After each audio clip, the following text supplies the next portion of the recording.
Charlotte-Mecklenburg Police Department assigned to the Public Affairs Office. Today, CMPD is releasing our 2023 end-of-year report. This annual report contains information about crime and safety, major CMPD operations and initiatives, community engagement, recruiting, and much more. The overall goal of this report is to best communicate to the community the work of the Charlotte-Mecklenburg Police Department and the state of public safety here in Charlotte. We're here this morning at the Law Enforcement Center in uptown Charlotte to preview this report and answer your questions. For those in attendance and for those watching us remotely, we appreciate your interest in the Charlotte-Mecklenburg Police Department and public safety in Charlotte for 2023. In 2023, Charlotte experienced an overall crime increase of 14%. This overall increase was fueled largely by a property crime increase of 17%. However, violent crime stayed flat compared to 2022, meaning there was no change. CMPD handled more than 1 million 911 calls for service, which is a 6% increase from 2022, and over 534,000 police interactions, which is also an increase that is 12% increase over 2022.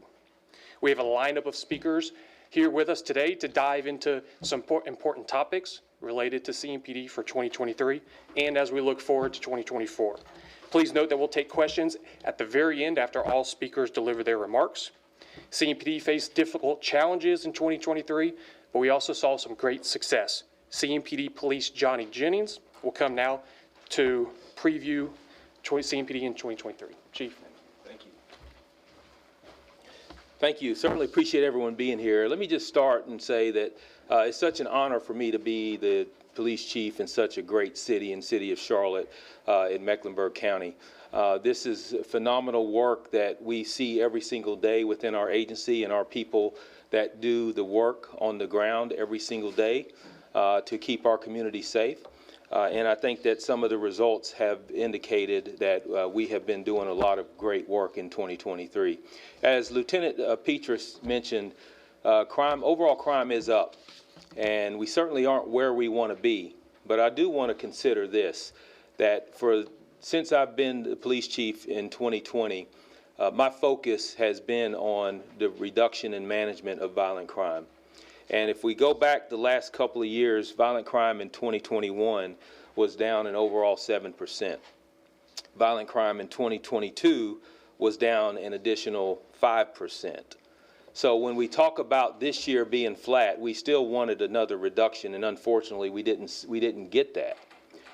However, the fact that we have been down the last 2 years, and then on top of that, this year we have not seen any significant increase, I think is a testament to the work that our men and women do every single day. As Lieutenant Petrus also mentioned, property crime being such a challenge for us. Property crime was driven so much by the auto thefts, particularly when we talk about the Hyundai and Kia auto theft strings that we've been seeing across the country, not just isolated here in Charlotte-Mecklenburg, but also across the country, and some of the challenges that my colleagues in other major cities have been dealing with and have seen it probably far worse than what we've even seen it here in Charlotte. The Hyundai Kia thefts and auto thefts and larceny from autos have mainly been driven by juveniles and young adults. And that's an issue. We have significant issues dealing with the juveniles that feel like that it's a game to go out and steal a vehicle, or it's fun to go out and break into cars and steal items from inside of cars. And that the increase that we've seen as a result of that has been detrimental to our efforts in managing crime. There have been some positive moves, and we talk about accountability within the criminal justice system. Very proud to see where our legislation has passed for the Pretrial Integrity Act that ensures that people who are committing violent acts amongst our citizens and preying amongst our community are going to be held accountable to have to go in front of a judge in order to get a bond set. I think that's a huge success for us and a step in the right direction, but there needs to be more accountability. Although we talk about accountability from the magistrate's office, we also have to look at accountability across the entire criminal justice system. And that's ever so important if we want to keep our community safe. If you look at what CMPD is doing, and you look at the amount of arrests that we've made, I think arrests were up again last year. And you talk about an individual who has been arrested 10, 15, 20 times. That tells me that we are arresting the right people. But where is that failure coming through in the other parts of the criminal justice system to make sure not just that incarceration is part of the solution, but also rehabilitation? And how do we make sure that this individual does not go out and continue to prey upon our men and women in our society to keep our community safe? You know, we talked, another priority that I've always had is also to ensure that we fill the vacancies and the gaps that we've seen within Charlotte-Mecklenburg Police Department with sworn personnel, because that is so important to make sure that we keep our community safe and that we're able to do some of the projects and tasks that we set out to do, not only to investigate and solve crime, but to keep crime from happening and to deter criminal activity within our community. I am proud to say that applications have risen in 2023 to 31%. We are seeing a lot more applications that are coming into our police department, and that's allowing us to actually hire more people and have bigger classes and to add an additional academy class for 2024. The hiring is up 26%. That's pretty significant when we start talking about filling vacancies within our academy and making sure that as we move forward that we're making strides in filling that gap of the vacancies instead of going backwards when it comes to attrition. So we have a lot of things to look forward to. We're going to continue to add to our ranks and hire some outstanding men and women to keep our community safe, and I'm certain that we'll be talking about some great strides in that again next year at next year's briefing. You're going to hear some great speakers come up and some people that are going to, some officers that will come up and talk to you about some things that have been accomplished in 2023. I urge you just to listen to that, and I'll return to the podium afterwards, and at this time I'll turn it back over to Lieutenant Petras. Thank you, Chief.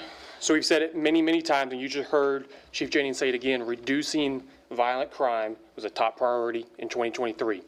A lot of work and collaboration went into us, CMPD, staying flat for violent crime in 2023. Coming next is Major Michael Ford of the Special Investigations Bureau. He'll provide some insight into our efforts to curb violent crime in 2023. Major. Hello, my name is Major Michael Ford with the Special Investigations Bureau. As Chief Jennings said, one of our biggest successes this year has been keeping our violent crime flat compared to the decreases we saw the last 2 years, and despite the rapid growth of our city. On top of the violent crime staying flat, our homicides fell by 11% in 2023. Our clearance rate remained close to 80%, which helps to bring some peace to families affected by these senseless acts of violence. The national homicide clearance rate average is just above 50%, which shows how great our homicide unit really is, one of the best in the country. As we always say, every single homicide represents a member of our community whose life was ended far too soon. During these investigations, we get to learn a lot about who the victims were through their families. The sad reality is our youngest homicide victim in 2023 was just 12 years old. The oldest was 68. Homicides don't just affect family and friends, they cause ripples of devastation throughout our community. Our clearance rate is what it is because we don't forget our victims. Our detectives work tirelessly to investigate each one of these homicides. In addition, our crime scene search, lab personnel, real-time crime center, crime analysts, patrol units, and our violent criminal apprehension team all have a critical role in the investigation and help lead us to a suspect and ultimately a conviction. You've also likely seen in the news this past year the incredible work of our cold case unit using the relatively new field of forensic genetic genealogy. We're able to bring closure to families who have gone decades without answers about what really happened to their loved ones. This is something we're really excited about moving into 2024. In addition to the drop in homicides, we also saw an 8% reduction in robberies. Any reduction in violent crime in a city rapidly growing as Charlotte is no small feat and takes a holistic approach. We are strategic about placing our officers in the most critical areas of the city to increase visibility and proactively deter violent crimes. Our crime reduction units do a great job with patrols in high crime areas. Our officers are not just simply responding to calls for service, they're taking the initiative to prevent crime through community interactions. The goal is to break cycles of violence in our community, whether that's through an arrest, a gun seizure, or simply having conversations with members of the community and sharing the information. Unfortunately, in 2023, we saw a 3% increase in overall aggravated assaults, which includes a 7% increase in aggravated assaults with a firearm. We're finding out more and more that conflicts, particularly among young people, are not being settled with words or even fists, but rather with the pull of a trigger. That is alarming to the Charlotte-Mecklenburg Police Department. Our entire society needs to learn better conflict resolution, and especially among our youth. Our officers and detectives do a massive amount of work to get firearms off the streets, and we'll get into some of that great work here in a second. But all too often, weapons are finding their way into the wrong hands and being used to commit violent acts. The unfortunate reality is that those violent acts often involve our juvenile population. A split-second decision to pull a trigger can ruin multiple lives, the victims, the suspects, and in very tragic cases, the lives of innocent bystanders. As we enter 2024, we're urging our residents to practice better awareness, restraint, and self-control, and teach those principles to their children. Now back to the positives for the Charlotte-Mecklenburg Police Department. This past year, we've taken 3,432 firearms off the streets of Charlotte. That's a 10% increase from last year. That's a great number that shows how hard our men and women work in patrol and investigations to make the city safer. You'll hear next more about some very successful operations in 2023 and the great work of our specialized units. Thank you.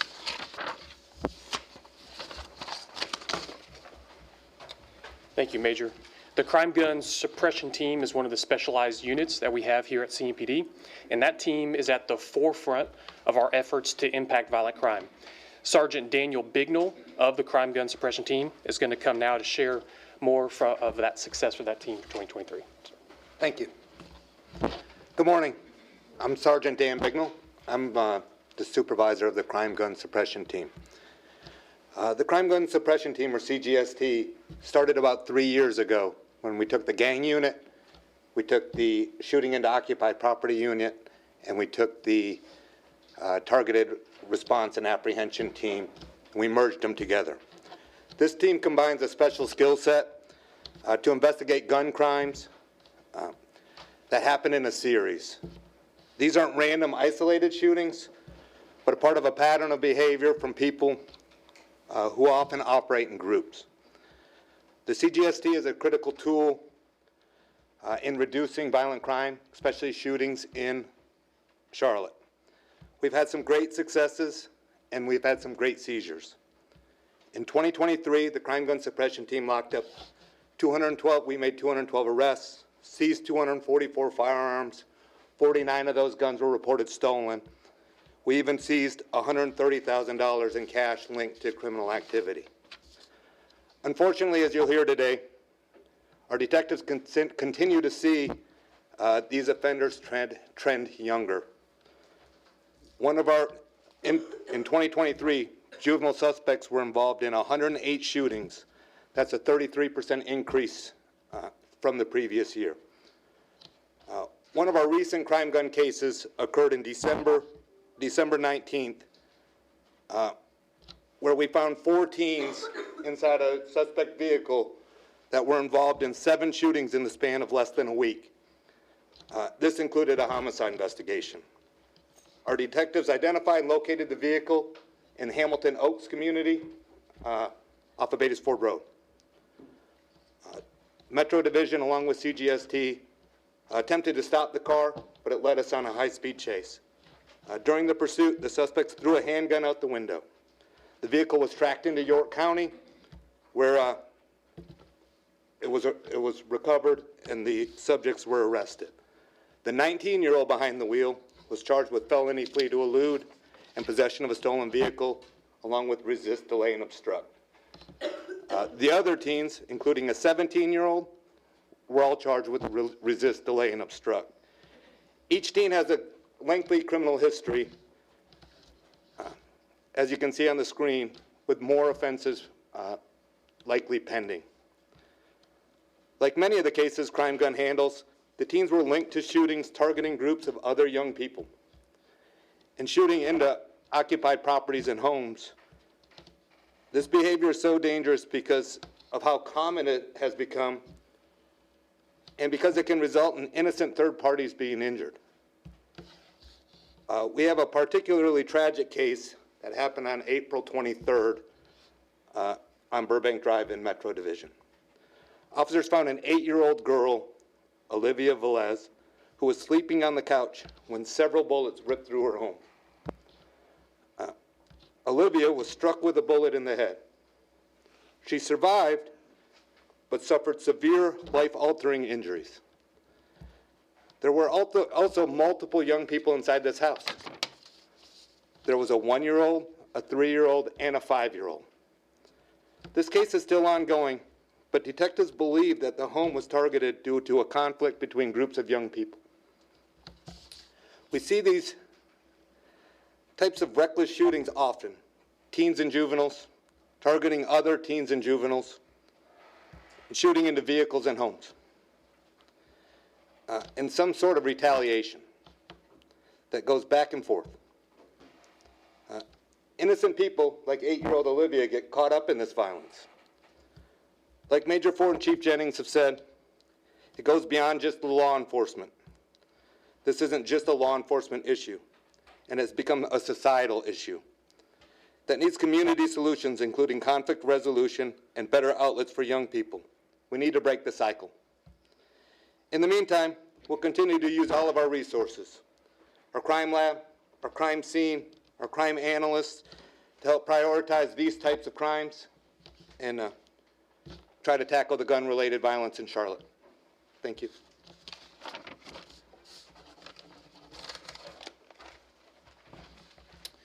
The uptown area of Charlotte truly is the heart of the city, with many people passing through it every day. The Central Division had a plan in 2023 to impact crime in that area, and Major Brett Balamucky is here now to share more about Operation Heartbeat. Major?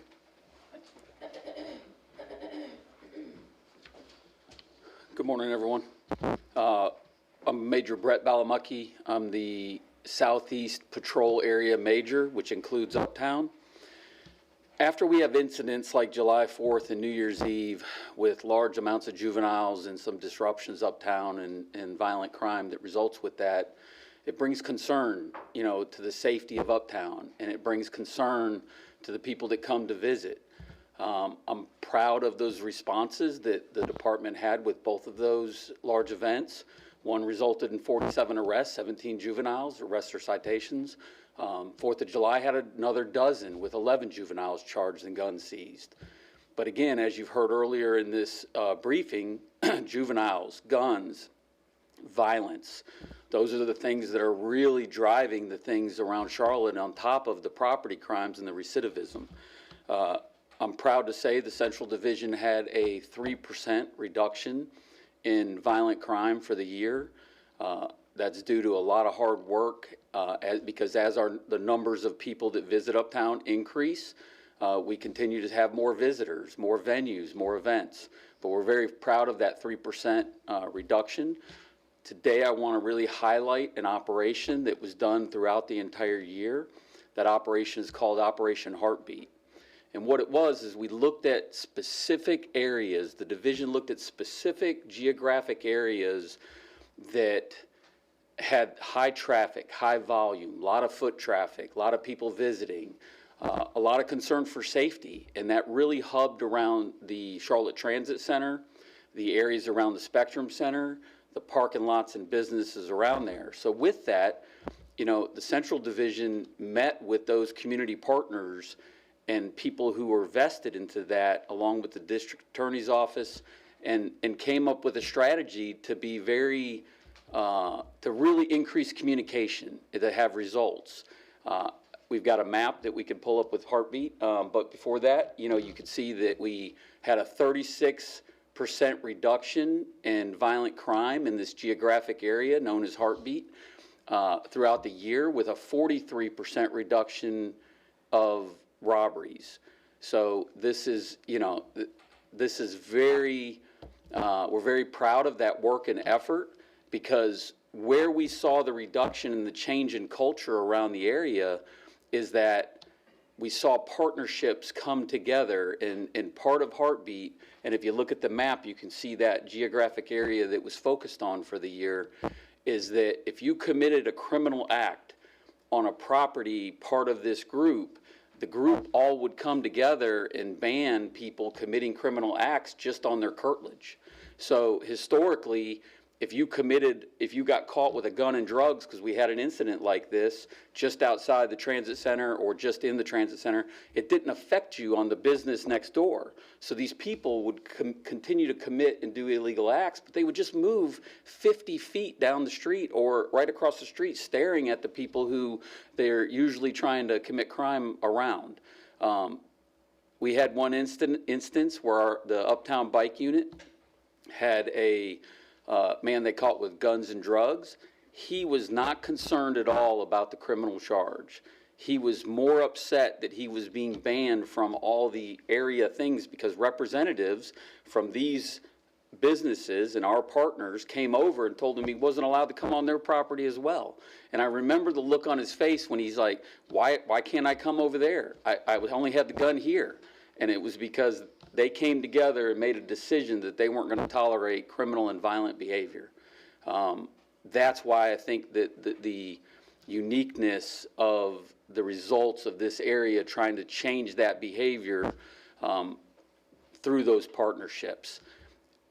As we looked at Uptown, they looked at high traffic areas, right? So the square, the parks, areas that are constantly year-round a focus for violent crime and property crime reduction. So an expansion to Heartbeat became where marked patrol cars with officers in uniform and blue lights going would be stationary in deliberate spots, the square, the parks, so that we increase our visibility, we increase the access for the citizens to connect with our officers, and to really put a sense of safety around Uptown and share information as we're having conversations with people that are visiting the city. One instance that happened at the very end of the year before, right at, getting close to January, is a mother saw the blue lights up ahead reflecting off the building. She comes up in a vehicle and she runs up to the officer with an 18-month-old who's starting to change colors, and she said he hasn't breathed in 3 minutes. So she's like, he's not breathing, in a panic. The officer's able to identify that he was choking and able to give back blows and medical attention to the 18-month-old that resulted in him starting to breathe again, and then get him to medic. So when we talk about presence and engagement and access to police, although that had nothing to do with a crime, it really had an impact on all of the officers of CMPD to know that if you see us and need us, we're here for you. And he was able to save that. And I think the joke around the office was the officer, got the heartbeat back during a heartbeat operation. So, I was very proud of that, that incident, and I think it really shows that commitment that Uptown has. As we look forward to 2024, Uptown's going to continue to be committed with deliberate strategies and continuing to use that power in partnerships, because we can't do it alone. And through those partnerships, we're going to continue to battle crime and increase the feeling and reality of safety. Thank you.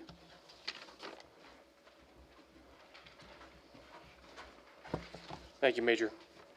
As I mentioned in the beginning, property crime was on the rise in 2023. In response, CMPD developed an operation to target the theft of high-end vehicles.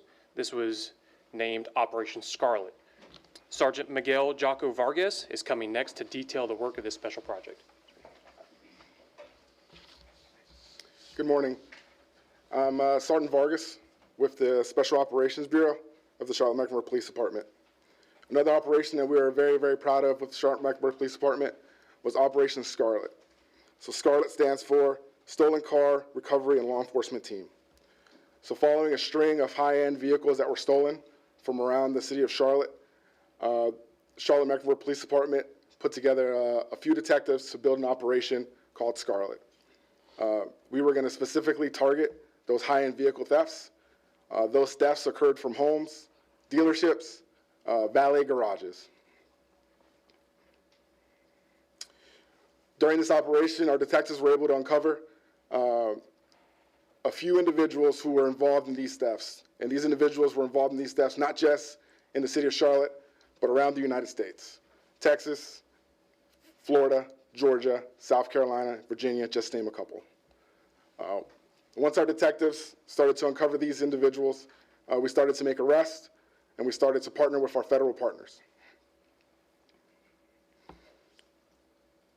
A lot of these vehicles are being used in the drug trade as they're resold, and the money and the proceeds from those vehicles are used to purchase narcotics and firearms.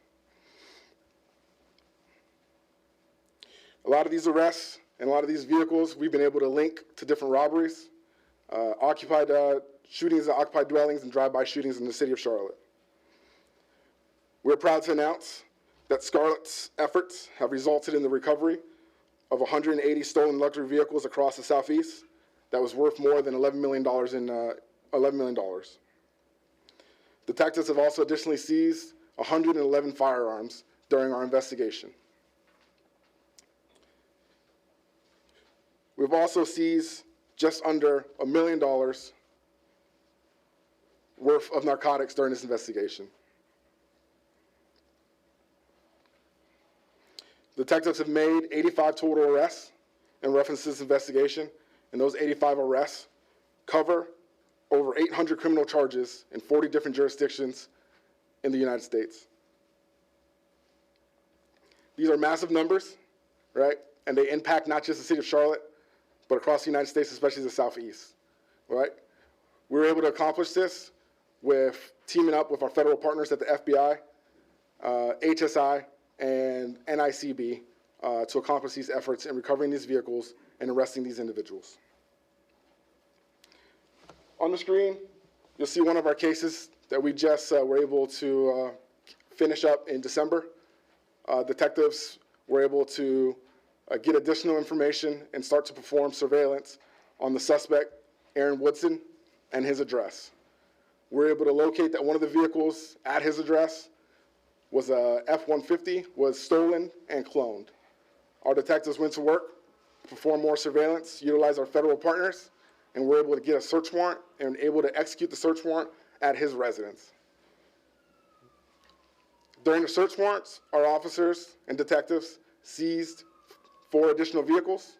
One was a Dodge Durango Hellcat, one was a Chevy Corvette, and the other one was a Jeep Grand Wagoneer. Additionally,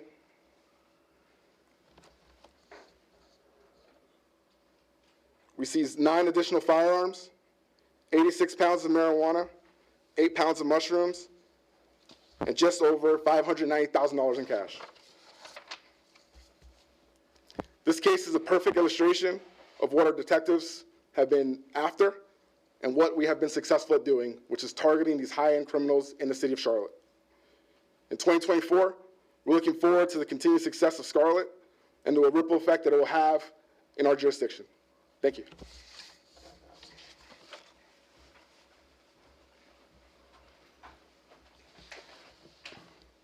We'll continue now on the topic of property crime, and Major Ryan Butler is going to come now to speak about property crime in a little more detail and how juvenile crime also relates. Major?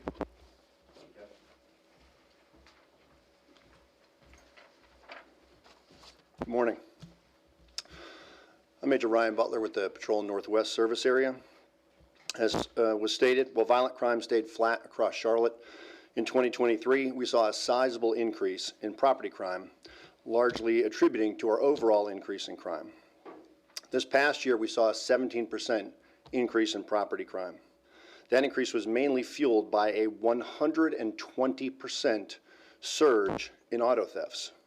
In fact, if our auto thefts had stayed flat with 2022 numbers continuing into 2023, the city of Charlotte would have only experienced a 4% increase in property crime instead of a 17% increase. Last year alone, more than 8,000 vehicles were reported stolen in the city of Charlotte. To break that down, that's the equivalent of 22 vehicles being stolen every single day. That's a staggering number. These car thefts are not a new issue, and much of it traces back to the Kia Hyundai social media challenge we've discussed previously that started in the summer of 2022. We're seeing the majority of car thefts being committed by teenagers.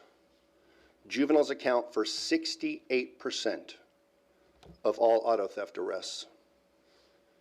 Kia and Hyundai thefts make up the majority of our total auto thefts at 67%.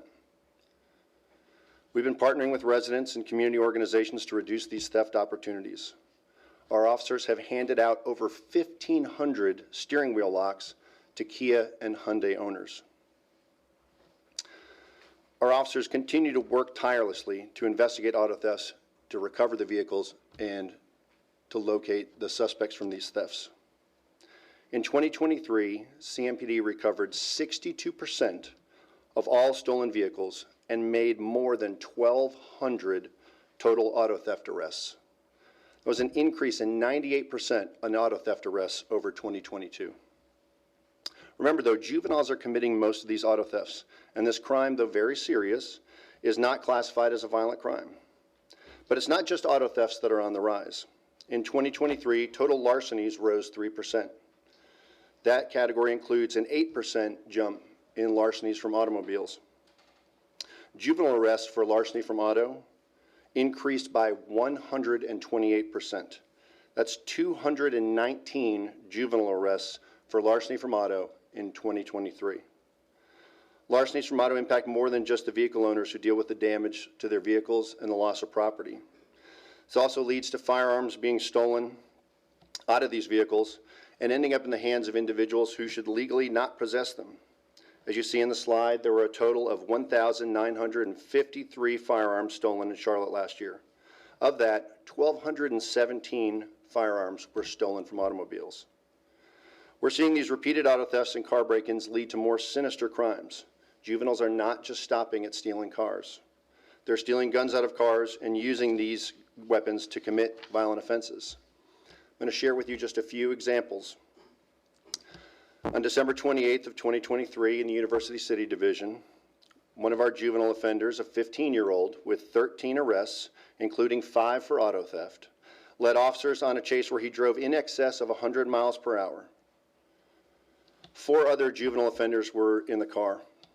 When arrested, officers found 5 firearms in that vehicle. One of the suspects had recently cut off his electronic monitor and was wanted for a recent violent offense. On May 12th in the Central Division, a 15-year-old juvenile offender who's been charged 48 times in 2023, after being released from a youth development center, crashed a stolen car after fleeing officers. He was arrested and found with 2 firearms on his person. That 15-year-old was arrested 17 times for stealing cars this past year and was found with a firearm every single time he was arrested. That individual currently does not have a secure custody order. On November 16th in the Hickory Grove Division, 16-year-old juvenile offender with 30 charges in 2023 was arrested for armed robbery where he drove a stolen vehicle into an apartment complex, robbed and assaulted a woman, and took her property. There were 3 other juveniles accompanying this suspect. We have endless examples like these.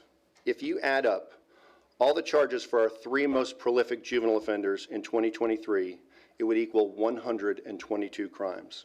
That's just 2023 numbers. As a society, we have to ask ourselves, how do we allow this to happen? Why are these juveniles, who have shown no remorse or willingness to change, released back into the very communities that they continue to prey upon? Juvenile crime is an issue we've warned the community about at every one of our quarterly press briefings in 2023. It has gained new attention following the New Year's Eve incident uptown, but it isn't just an issue uptown. It's impacting the entire city.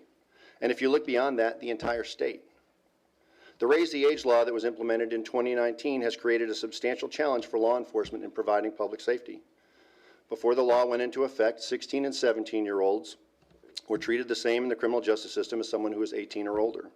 If they committed a misdemeanor or felony crime, they were taken to jail, processed, went before a judge or a magistrate for terms of release to be established. Under Raise the Age, 16 and 17-year-olds rarely go to jail other than for driving offenses. If they commit a misdemeanor or felony crime, they're arrested as a juvenile. And what happens next, or what doesn't happen next, is important. The vast majority of juveniles who are arrested are simply released back to their parent or guardian. Only a very small number of juveniles receive a secure custody order through the Department of Juvenile Justice, meaning that we take them to a juvenile detention facility. Here's an additional example. We've changed the name of the juvenile. We'll call him Matt Roberts. Matt was found in possession of a stolen vehicle. Officers pulled him over and found a handgun in his waistband with an extended magazine. In a book bag inside the car near him, officers located an additional firearm and marijuana that was packaged for sale. During the investigation, officers ended up going back to his residence and conducting a search of his room. In the room, they found additional drugs and 2 other firearms that had been modified to be fully automatic. Before Raise the Age, Matt Roberts would have been arrested, taken to jail, and processed. Under the current law, Matt Roberts could not be taken to jail because he's 17 years old. In this real-life case, the Department of Juvenile Justice declined to issue a secure custody order for this juvenile. That means he was simply released back to his parent or guardian. This happens all the time. Whether a juvenile is committing property crime or violent crime, they need to be held accountable for their actions. Under the current laws, there is neither enough deterrence nor corrective action for these crimes. These juveniles and their parents have public anonymity, reducing the ability for law enforcement agencies to share information with each other, for us to share information with communities, and for us to share information with our media partners to focus on public safety concerns. Until something changes, we're going to continue to see our Charlotte citizens preyed upon by a group of juveniles who don't fear repercussions for their actions. That is what our officers and our communities are up against. CMPD will continue to do its part, but we need changes, whether that's through the legislature or the judicial system or community outcry. I want to leave you with a couple more because these are historical examples. So this morning I got up and, just like many of us do, looked at my phone to check my email. One of the first emails there was an email from one of our Eastway detectives who had just finished up dealing with a couple of auto theft suspects. So Eastway Division got a call for service. Officers went out there, were able to locate 2 suspects who definitely broken into 2 cars, appeared to possibly have been trying to steal them. One suspect is 12, the other suspect was 16. Both of these suspects have established criminal records and are people that we've dealt with numerous times. Earlier this week, I was speaking to an auto theft victim who wanted me to know that although she was going to move on, she felt violated. You know, it doesn't take a violent crime for someone to be impacted. You know, we say it's not violent, it's just property crime. It's just a car theft or a car break-in. Those impact our victims all over the city, our victims in our community, often our family members, sometimes ourselves. These are very serious crimes. And without some method of accountability or system in place to hold individuals accountable, we are going to continue to see these actions in 2024. Thank you.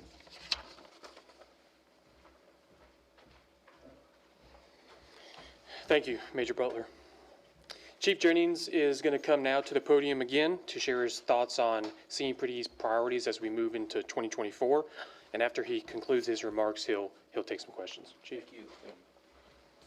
All right, as we wrap this up, certainly, again, appreciate everyone being here, but you've heard a lot of talk throughout the speakers, including myself, about the issue that's revolving around juveniles and juvenile crime.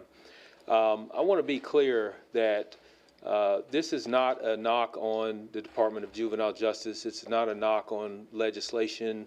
It's just to bring attention to see what the challenges that we're dealing with out on the streets every single day. Some of those numbers are just astonishing to hear. When you talk about how many juvenile crimes that we're dealing with regularly, what percentage of juveniles are involved in the results of our crime stats, particularly with the auto thefts. we have to really look at what we are doing to ensure that we're keeping our community safe and to ensure that we're protecting the juveniles, not just the ones that are being victimized by crime, but also the ones that are committing the crime. You know, it's important that we know that we are not going to sit and hide behind the fact that there is an issue out there. And I'll commit, as I have before, to do everything that I can to work with anyone that was willing to sit at the table, that we come together and make solutions to how do we make sure that the juveniles that we are dealing with every single day are not continuing to prey on our citizens. And that doesn't mean, when we talk about accountability for juveniles, we're not talking about let's just start arresting and making sure that everyone that we arrest is locked up and not free to roam about society.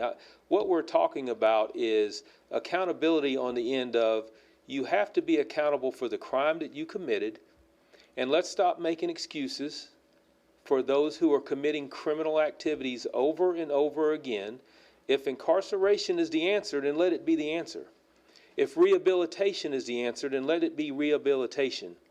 But there has to be a lot more people smarter than me and smarter than anyone in this room that will have answers to how do we make sure that we steer juveniles into the right direction once they commit crimes.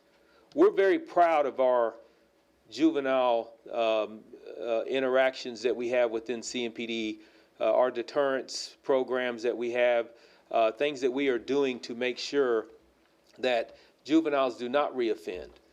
And just the other day, we had meetings about other things that we can do that don't take a lot of action on our part, that don't take a lot of manpower or a lot of effort, but just take a lot of attention in dealing with the right people and the right juveniles that we come in contact with. We also need to look at, we heard some comments about raise the age. And I'm not a critic of raise the age.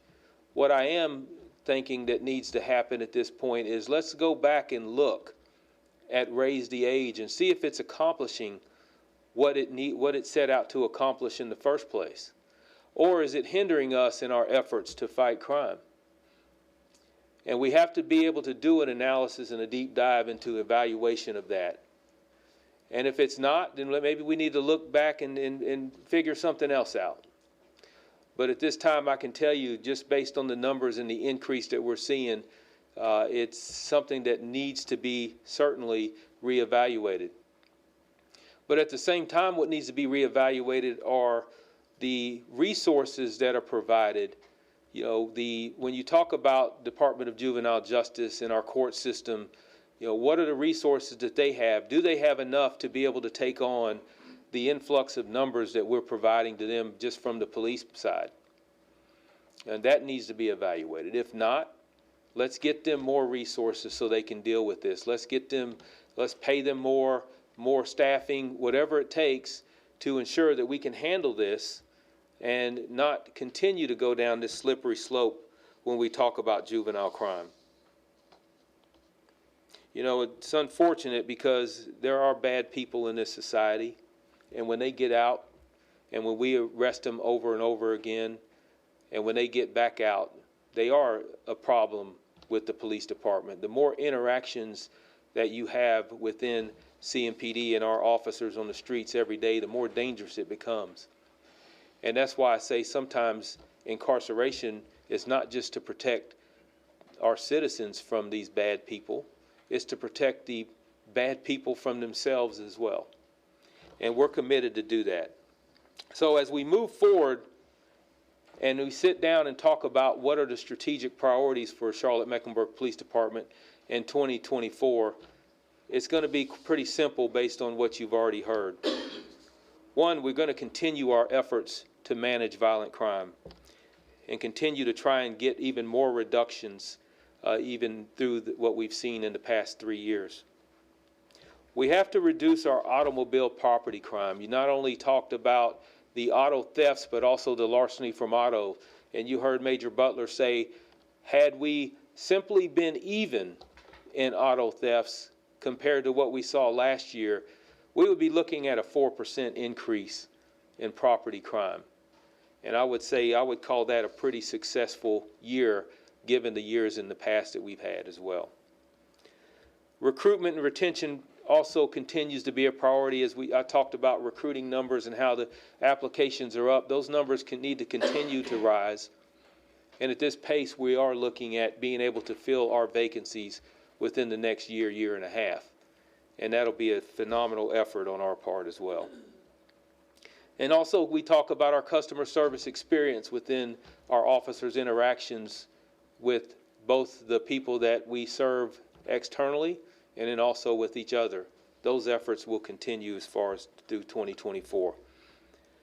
So with support from legislation, from council, from all of our representatives and senators, all of that with across the state, we hope that we can continue to make changes and continue to do the right thing to ensure that crime does not overtake our society. So with that, I will be glad to take any questions. Yes, ma'am. Good morning. Thank you so much for everything and for what you do. When it comes to secured custody orders, do you guys know like why some get approved and why some get denied? Yeah, I mean there is a system that they have when we do contact contact DJJ on trying to attempt to get the secure custody orders. A lot of times it is unclear, but they are in a very tough situation. Not only do they have to look at the space that is available, where do we take the juveniles if we do get a secure custody order, but also they need to look at the crime that has been committed along with the history of what that juvenile has been involved in. What I can tell you is that we are far too often missing the boat on that, because when you talk about a juvenile who's been arrested 20, 30 times and still out roaming the streets even before they have a court hearing on their cases, then I think that's a failure for that juvenile and for our community. What would you say to families who are now hesitant to go to events in Uptown like Romare Theater Park due to the shooting on New Year's Eve where 5 people were shot? Yeah, certainly. So New Year's Eve, and you talk about, and we mentioned 4th of July last year, again, and we're talking about young people who decide to come to these events and bring a firearm or other weapons or to commit criminal activity. And that's unfortunate. And you look at what happened New Year's Eve, it was actually outside of the footprint of the actual event itself and occurred in the park. We have to decide as a city and as a community, how do we want our events to go? Do we want to lock them down, secure them to where you have a single point of ingress, egress, security checkpoints, all of that? Hopefully we don't get to that point, because we want to be able to have open, free events where everybody can come out and enjoy. But at the same time, it puts our officers in a very bad situation to where not only are we endangering people in the public who come out to enjoy the events, you're also endangering the officers when you have, you look at the videos of all of that, everyone's running away while our officers are running towards the gunfire, and within seconds, they're either apprehending people or beginning that investigation. So I will say, for the most part, you heard the numbers, Uptown Charlotte is a safe environment. There are some quality of life things that we do need to deal with and that we're hoping to deal with, but also have to be able to deter people from coming uptown mainly during special events as well, for the mere fact of committing criminal acts. So that's a very tough challenge for us. Chief, there's been an uptick in juvenile crime, obviously. So, what are some of your plans for 2024 to reduce that type of crime? Yeah, again, so I laugh when I hear people say, well, what are you going to do about juvenile crime? And yet I can show the numbers of how many times we are continuing to arrest and continue. So it's telling me that we're doing the right thing. And where is that breakdown in the system? And so I know my plan is to have those discussions to figure out where can we do better outside of CMPD and the criminal justice system, and the entire criminal justice system, to ensure that we're doing right by the public and doing right by the juveniles to make sure they get back on track too. But at the same time, we are looking constantly at different things that outside of what we already do through, juvenile diversion programs and our summer programs that we have for youth. There's a couple of other things that we are looking at that we have been piloting that we're wanting to put full force. That information will come out later, I'm sure, but I think those will be successful. And we're talking specifically about recidivism. So when we have contact with an individual, a young individual, that we want to make sure that they do not reoffend and become a chronic issue for law enforcement. So, Chief, do we know how many crimes involve juveniles? I think those numbers were up there. If not, we'll get those. We'll put, across the board. I think we did have total juvenile crimes was one of the slides that was put up earlier. Did you have a question? You answered it. Oh, did, okay. So I read your mind. So, yeah. When you talk about juvenile crimes, this is something you guys have talked about many times at these press conferences. Do we have any idea? I know it's hard to pinpoint where it's stemming from, but is social media playing a role? I mean, when I was these kids' age, this wasn't my thought process, to go and grab a gun, and now we're seeing as young as 12. So is there something that you guys are seeing, a pattern of where it's coming from? I can give you my personal opinion, and you answered your own question when you said social media. Because the Kia Hyundai theft is specifically because of social media and how easily it is to steal those vehicles. And that's what sparked a lot of the increase across our entire country when it comes to stealing vehicles, the Hyundai and Kias. So you also see, you look at social media, just how common it is to make videos with guns and cash and drugs and all of that.